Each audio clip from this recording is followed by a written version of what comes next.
जो मांगे रखी गई थी सारी की सारी नायब सिंह सैनी जी ने मान ली। कुम्हार समाज के लोग बड़े खुश थे। हमने बहुत से लोगों से बात की तो उन्होंने कहा कि बहुत अच्छा काम किया मुख्यमंत्री जी ने। जो मांगे मानने की ये वो काम की है या फिर ढकोसले हैं? प्रजापति समाज को इकट्ठा करके कुछ ना कुछ अलग से, जैसे मैंने कहा था राज्यसभा सांसद की टिकट की मांग करनी चाहिए, वो करनी चाहिए थी। अनेकों कॉलेज यूनिवर्सिटियां बनवानी चाहिए थी। नड़वा इलाका में अगर पूर्ण रूप से आप देखें तो अनेकों कॉलेज यूनिवर्सिटियां उनको बनवानी चाहिए थी। पिछले 10 साल से बीजेपी की सरकार है हरियाणा के अंदर। आपको क्या लगता है जितना मान सम्मान कुम्हार समाज को मिलना चाहिए था वो मिला है? पर्सनल किसी आदमी को तो मिला होगा, परंतु समाज को नहीं मिला। समाज को नहीं मिला। मैंने कहा था कि नायब सिंह सैनी आएंगे तो रणवीर गंगवा जी अगर मांग रखेंगे तो हम उनको अपना नेता मान लेंगे। ये देखा आपने कि यहाँ जो प्रजापति समाज के लोग होने चाहिए थे पूरे हरियाणा से, कोई नहीं था। पैर रखने की जगह नहीं थी वहां पर। पैर रखने की जगह 15,000 से लोग ऊपर वहां पे। 28 तारीख को ना एक और गुरु दक्ष जयंती समारोह जो मनाया जा रहा है, तो इस तरीके से दो जगह से दो गुरु दक्ष जयंती समारोह बनाना कहीं ना कहीं एक समाज में अलग दिशा में नहीं जा रहा समाज? मैं ये कहता हूँ कि रणवीर गंगवा जी करे, घोड़ला जी करे, श्रवण वर्मा जी करे, कोई भी XYZ प्रजापति समाज का सम्मेलन करे, हम उनका विरोधी थोड़ी हैं। हम तो चाहते हैं कि पार्टी से वो अपनी बात रखे, कुछ ना कुछ प्रजापति समाज के लिए किए। तो आपको लगता है जो दूसरे तरफ से जो एक और जयंती बनाई जा रही है वो कहीं ना कहीं आपकी बात सुनेंगे, आपके जो राज्यसभा संसद की सीट के लिए मांग जो है उनके सामने रखेंगे? मैं तो ये एक ही बात कहता हूँ कि जो भी प्रोग्राम होता है वो फिक्स्ड होता है। आजकल तो प्री प्लान पहले से खुल जाता है, भी इतना कर दियो जी हमारा समाज राज्य हो जाएगा। नहीं, ऐसी बात नहीं है, समाज ऐसे राज्य होने वाला नहीं है। जेजेपी के युवा नेता हो, दुष्यंत जी के साथ में बड़ा प्यार प्रेम है आपका, चुनाव सिर के ऊपर है, विधानसभा चुनाव अक्टूबर में होने हैं, पवन गंगवा क्या करने वाले हैं? मैं तो ये कहता हूँ जी सामाजिक मुद्दों को लेके चलेंगे, हर घर तक पहुंचेंगे। चुनाव लड़ेंगे कि नहीं लड़ेंगे? बिल्कुल लड़ेंगे जी, चुनाव ऐसी कोई बात नहीं है, चुनाव लड़ेंगे। पार्टी की हालत तो बड़ी खस्ता चल रही है। खस्ता कहाँ है? पहले भी लोग कह रहे थे कि ये सत्ता में नहीं आएगी दुष्यंत वाली पार्टी, ये बच्चा अभी तक है, इसको ज्ञान नहीं है, परंतु इस बच्चे ने पूरे हरियाणा में अपना नाम छोड़ने का काम किया। डिप्टी CM का जो पद किसी को मिलता है क्या? 21 तारीख को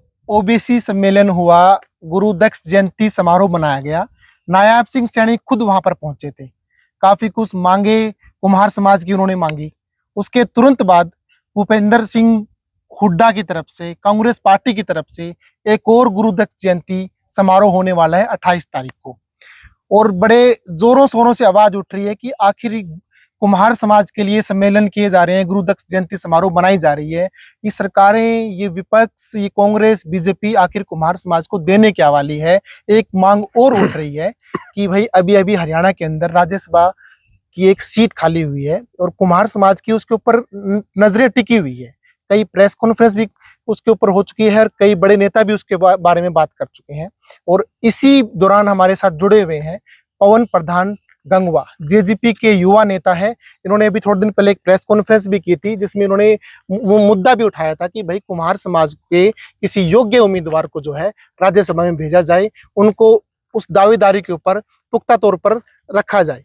पर अभी तक कोई किसी ने आवाज उठाई नहीं है, सिर्फ इनकी तरफ से आवाज आई है या कुछ नेताओं ने बोला जरूर है, पर मजबूती की तरफ से कोई आवाज नहीं उठाई गई है। पवन जी, ये मुद्दा जो आपने उठाया है राज्यसभा सांसद की सीट को लेकर, ये आखिर आपके दिमाग में आया कहाँ से? देखो जी, बुद्धिजीव हैं और समाज के बारे में हमें प्रेरणा मिलती रहती है, समाज के बुद्धिजीवी लोगों से मिलते रहते हैं। मेरा हमेशा ही टारगेट रहा है कि युवाओं को और शिक्षित को मौका मिले, ताकि समाज आज युवा और शिक्षित ही सुधार सकते हैं। नशे की भूमिका लगा लो, चाहे पढ़ाई लिखाई की लगा लो, चाहे वो एक शिक्षित और युवा ही बेहतर समझते हैं। ये बुजुर्ग जो है हमारे, जिन्होंने राजनीति जो की आज से पहले अलग दौर था, अब आज नई जनरेशन है। पहले गांव में एक ही मुखिया होता था या ज्यादा से ज्यादा 2 होते थे, उनके कहने से वोट पढ़ते थे या मान लो कहने से उनको सत्ता में भेजने का काम करते थे। परंतु आजकल डिजिटल इंडिया हो चुका है, हर वोटर समझदार है और वो अपना मत सीधा तौर पे देना चाहता है, जैसे कि पब्लिक में रहने वाले लोगों को देना चाहता है या पढ़े लिखे शिक्षित को देना चाहता है। कोई ना कोई तो विजन हो, कोई ना कोई मुद्दा हो, इसीलिए हमने ये आवाज उठाई। पिछले 10 साल से बीजेपी की सरकार है हरियाणा के अंदर। आपको क्या लगता है जितना मान सम्मान कुम्हार समाज को मिलना चाहिए था वो मिला है या कहीं ना कहीं कोई और कसर रह गई है जो इतनी बड़ी डिमांड आप करने जा रहे हो? पर्सनल किसी आदमी को तो मिला होगा, परंतु समाज को नहीं मिला। समाज को नहीं मिला जी। समाज के, मैं जमींदार आदमी हूँ और मेरे को ये पता है कि समाज के जो लोग हैं, CBC A के लोग हैं, वो सरकारों की जो स्कीमें होती है उनसे वंचित रहे। एससी भाई भी हैं हमारे, उनको भी मैं कहीं ना कहीं देखने को मिल रहा है कि उनके भी काम नहीं हुए। चलो पढ़े लिखे शिक्षित और जर्नल में भी मैं बात करूंगा, अभी गरीब लोग हैं उनको नहीं फायदा मिला, आम जनता तक कोई उसका फायदा नहीं मिला है। मैं उनको कहूंगा कि ये स्वार्थी लोग हैं, इनको सत्ता गांव के बारे में सोचना चाहिए, क्योंकि गांव में जाके वोट मांगने होते हैं। अगर ऐसे लोग नेताओं की हाजिरी भरने में रहते हैं तो गांव वालों को इनको इग्नोर कर देना चाहिए। जैसे कि हम चाहते हैं कि कोई भी अगर प्रजापति समाज का, जैसे कि मैंने कहा था कि नायब सिंह सैनी आएंगे तो रणवीर गंगवा जी अगर मांग रखेंगे तो हम उनको अपना नेता मान लेंगे, परंतु उनको एक लालसा है, वो अपना कद तो बढ़ाना चाहते हैं। चाहे वो, मैं बताना चाहता हूँ, आप बीजेपी में है, कल को वो कांग्रेस में भी जा सकते हैं। उन्होंने एक टीम लगा दी है कि आज वो कांग्रेस के लिए काम कर रही है और अंदर खाते उनकी बात हुड्डा साहब से हो रही है। वो कल को अपनी सत्ता में अपना नाम चमकाने के लिए वो सत्ता में कांग्रेस के लिए भी वोट मांगने को करेंगे। परंतु जनता जो आज समझ चुकी है, उन्होंने पहले 15 साल 5 साल चौटाला साहब के साथ रह के राज्यसभा सांसद बन के मलाई खाने का काम किया। फिर सत्ता में बीजेपी जब सत्ता में आ रही थी तो उन्होंने सत्ता में जाके बीजेपी के साथ मलाई खाने का काम किया। तो मैं ये चाहूंगा कि गंगवा साहब जो ये काम कर रहे हैं ये पाक साफ दिखाई दे रहा है, क्योंकि हम समझदार लोग हैं। ऐसी बात नहीं है कि पहले के पॉलिटिशियन अलग होते थे, कहीं चले जाते, कहीं कुछ कर देते, परंतु आज चाहे वो हुड्डा से बात करे, चाहे वो बीजेपी में रहे, उनका जो नीचे का ग्राउंड सत्र है वो खाली हो चुका है। मैं आपको बता देना चाहता हूं कि नड़वा हलका में 54 गांव है और 54 हलकों में उनके वोटर हैं। पर्सनली उनको 1 या 2 गांवों की जो डिमांड उन्होंने रखी है, क्योंकि इनका प्री प्लान था पहले से भी। नायब सिंह सैनी ने कह दिया था कि ये मैं काम करवा सकता हूँ, बाकी आप समाज के मुद्दे ना रखो। क्योंकि प्रेस कॉन्फ्रेंस हो गई थी, मेरे को भी कहीं ना कहीं से फीडबैक लेने का मैंने काम किया, तो नायब सिंह सैनी ने ये कहा कि आप सामाजिक मुद्दे ना उछालो और ये सामाजिक आपका जागरूक है, अगर सत्ता में आएगा तो आपकी दिक्कत हो जाएगी। तो कहीं ना कहीं इन्होंने साठ गांठ करके ये रणवीर गंगवा जी ने जो अपना तो उल्लू सीधा कर लिया होगा, परंतु ये देखा आपने कि यहाँ जो प्रजापति समाज के लोग होने चाहिए थे पूरे हरियाणा से, कोई नहीं था। आपको मैं बता देता हूँ, कोई भी नहीं था। कुछ एक लोग थे, पैर रखने की जगह नहीं थी वहां पर, पैर रखने की जगह 15,000 से लोग ऊपर वहां पे। मैं ये कहता हूँ कि पैर रखने की जगह नहीं थी, ये आप ठीक कह रहे हो। क्योंकि सारे, अब प्रेस कॉन्फ्रेंस में मैंने कल सुना कि स्कूल के बच्चों को लाया गया, स्कूल के टीचरों को लाया गया, आंगनबाड़ी वर्करों को लाया गया, और जो मनरेगा जो है उनको फर्जी हाजिरी लगा के सत्ता का दुरुपयोग किया है, और सत्ता का नशा जल्दी चोर हो जाएगा। जो मांगे रखी गई थी सारी की सारी नायब सिंह सैनी जी ने मान ली। कुम्हार समाज के लोग बड़े खुश थे। हमने बहुत से लोगों से बात की तो उन्होंने कहा कि बहुत अच्छा काम किया मुख्यमंत्री जी ने। जो मांगे मानने की ये वो काम की है या फिर ढकोसले हैं? नहीं, मैं ये नहीं कहता कि मांगे मांगने के लिए होती है, परंतु आज अगर ये कद की बात करें कि नायब सिंह सैनी का इतना बड़ा कद है, पूरा हरियाणा वो संभालते हैं, ये छोटी सी कलमें उनके लिए कोई उचित नहीं थी। उनको भी, उनकी भी बेइज्जती की है गंगवा साहब ने, क्योंकि ये तो डिप्टी स्पीकर का पद था, 9.5 साल से सत्ता में रहे, तो ये काम तो वो नॉर्मल करवा सकते थे। परंतु नायब सिंह सैनी को जो सत्ता में यहाँ प्रजापति समाज को इकट्ठा करके कुछ ना कुछ अलग से, जैसे मैंने कहा था राज्यसभा सांसद की टिकट की मांग करनी चाहिए, वो करनी चाहिए थी। अनेकों कॉलेज यूनिवर्सिटियां बनवानी चाहिए थी। नड़वा हल्का में अगर पूर्ण रूप से आप देखें तो अनेकों कॉलेज यूनिवर्सिटियां उनको बनवानी चाहिए थी, परंतु ऐसा नहीं किया उन्होंने। चलो 28 तारीख को ना एक और गुरु दक्ष जयंती समारोह जो मनाया जा रहा है।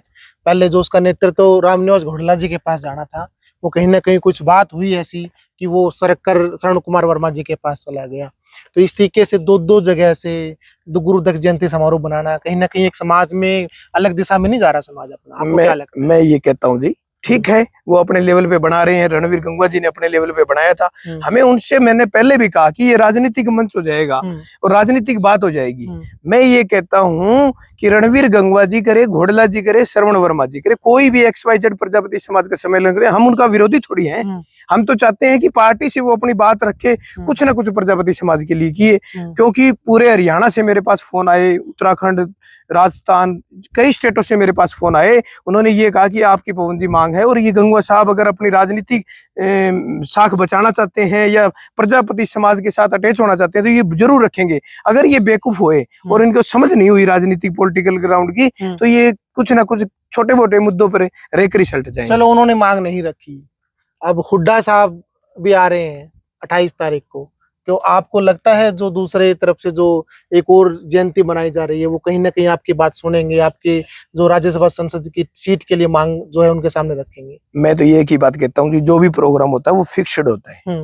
वहां दोनों नेताओं को पहले प्रोग्राम लेने की बात होती थी भी, हम किसी सम्मानित आदमी को बुलाएं और उनसे फायदा लें या उसको सामाजिक तौर पे अपन मैच्योर करें, कोई भी सस्ता की चीज हो चाहे कोई भी चीज हो। परंतु आजकल तो प्री प्लान पहले से खुल जाता है भी इतना के कर दियो जी हमारा समाज राज्य हो जाएगा। नहीं, ऐसी बात नहीं है, समाज ऐसे राज्य होने वाला नहीं है।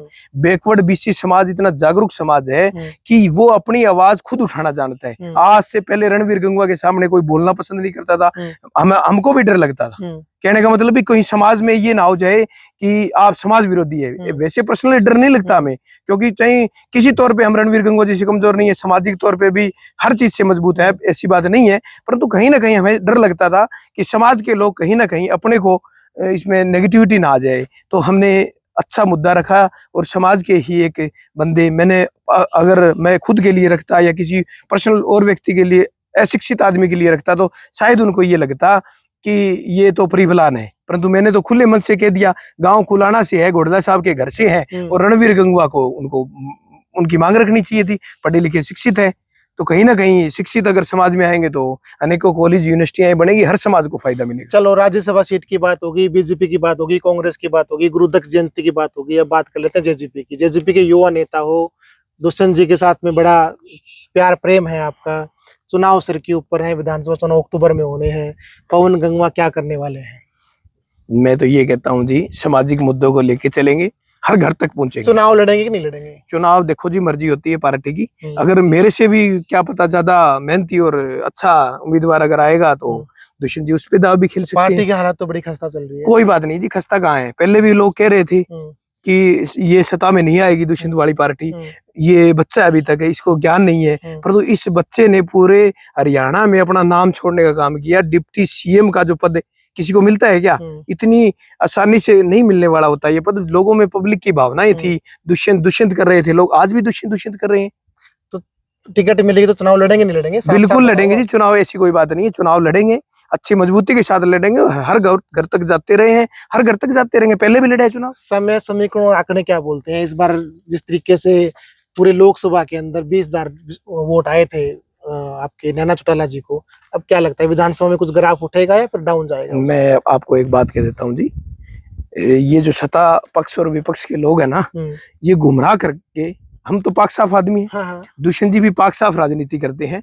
इन्होंने कहीं ना कहीं इसको जातिवाद में, कहीं ना कहीं इसको राष्ट्रीयवाद में चुनाव को खड़ा करने का काम किया। हमने ऐसा किया नहीं, हमने पाक साफ चुनाव को लड़ने का काम किया। जहां ये मानो आप कि जितने वोट हमारे हैं वो एक एक बूथ पे हमारे जो नौजवान युवा साथी जिनकी उम्मीद दुष्यंत जी के साथ है, वो भविष्य दुष्यंत जी के साथ देखना चाहते हैं। और वो इनको पता भी है कि ये शिक्षित और पढ़ा लिखा युवा देश को बदलने का काम करेगा। चलो पवन जी, बहुत बहुत धन्यवाद हमसे जुड़ने के लिए। बहुत बहुत धन्यवाद जी, आपके चैनल का भी, और आप आए यहाँ, मैं आपका भी धन्यवाद करता हूँ। क्योंकि जमींदार आदमी है, जमींदारों तक मीडिया बहुत कम पहुंचती है, तो मैं आपका धन्यवाद करूंगा जी। चलो, तो ये थे हमारे साथ में जेजेपी के युवा नेता पवन प्रधान गंगवा, जिन्होंने मांग रखी थी राज्यसभा सीट को लेकर।